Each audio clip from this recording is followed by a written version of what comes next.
Hello नमस्ते, मैं शानू।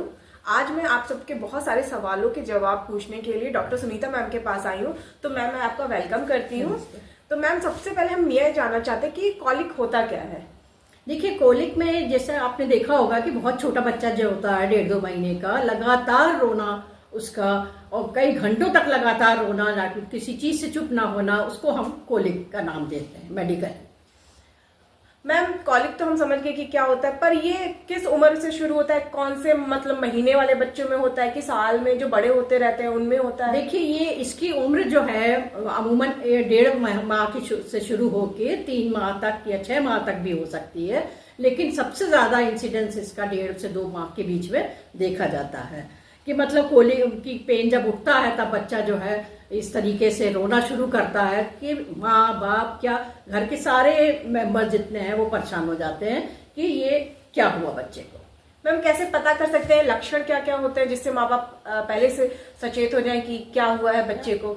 देखिए, इसके लक्षण ये हैं कि जैसे बच्चा जोर जोर से रोता है तो उसका पेट तना हुआ महसूस होता है, उसके हाथ की मुट्ठी वो भींच लेता है, और वो कभी आप देखेंगे कि जो उसका मुंह है, लिप्स है, उसके चारों तरफ सरकम ओरल पेलोर यानी कि सफेदी दिखाई देती है उसके मुंह के चारों तरफ। मुंह हाथ की मुट्ठी भींच लेता है और उसका जो गाल है, उसका मुंह है, वो तना हुआ महसूस होता है, पेट तना हुआ महसूस होता है और वो पैरों को भी तानता है। तो हम ये महसूस कर सकते हैं कि बच्चे को किसी प्रकार की तकलीफ हो रही है। मैम, क्या ये किसी गंभीर बीमारियों में भी बदलता है? हाँ, ये किसी गंभीर बीमारी का लक्षण भी हो सकता है, किंतु हमको ये पता होना चाहिए कि इसके रोज के जैसे कॉमन लक्षण क्या हैं और कॉमन किस तरीके से हम उसको निवारण कर सकते हैं उसका। तो मैम, तो हमने तो ये सब जान लिया। अब आप ये बता सकती हैं कि इसका उपचार कैसे कर सकते हैं? ट्रीटमेंट क्या क्या होता है इसके? जी हाँ, इसका उपचार जो है वो डिपेंड करता है कि कारण क्या है। जैसे मैंने बताया कि कारण हो सकता है कि आप गलत तरीके से दूध पिला रही माँ, तो इसमें ये देखा गया है कि माँ जो है जब भी दूध पिलाती है तो उसमें स्तन में और बच्चे के मुंह में उसमें बहुत ज्यादा डिफरेंस जब होता है तो वो बच्चा दूध के साथ हवा भी अंदर लेता है। तो ये जब आंतों में अटकती है ये हवा, तब बच्चा जोर जोर से रोना शुरू करता है। यानी हम देखते हैं कि फीडिंग के करीब आधा घंटे बाद ये ऐसा प्रक्रिया शुरू होती है। तो हम उसको ये सिखा सकते हैं ब्रेस्ट फीडिंग काउंसलिंग के द्वारा कि वो कैसे वो अपने को ब्रेस्ट फीड कराए। उसके अलावा मैंने बताया कि आप ये देखें, पूरा कपड़ा उतार के बच्चे को एग्जामिन करें कि किसी तरह का इंसेक्ट बाइट तो नहीं हो रहा।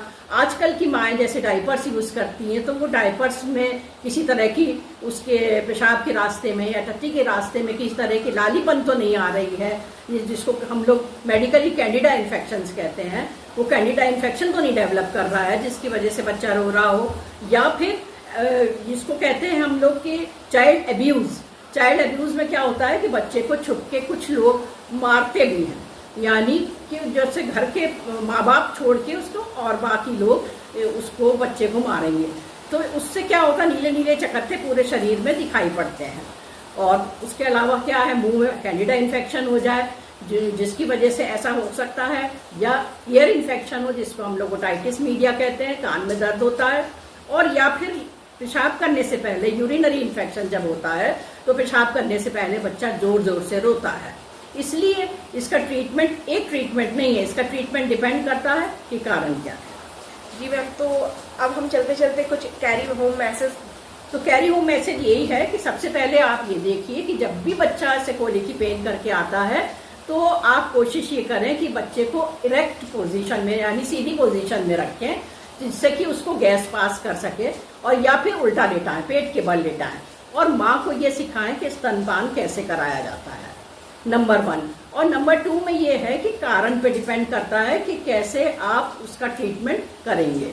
जैसे कि अगर इंसेक्ट बाइट है तो आप उसको इंसेक्ट बाइट से बचाएंगे। अगर चाइल्ड अब्यूज आपको महसूस होता है तो आप उसके बारे में गहराई से पूछेंगे कि चाइल्ड अब्यूज क्यों हो रहा है।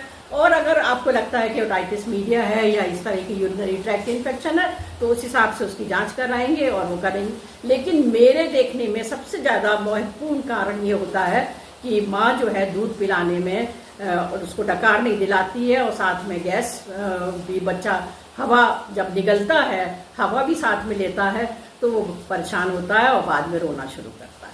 तो आप कृपया आप एक ब्रेस्ट फीडिंग काउंसलर जरूर रखें अपने क्लिनिक पे, जो कि लगातार माँ को ये बताती रहे कि वो किस तरीके से ब्रेस्ट फीड कराए। Thank you ma'am.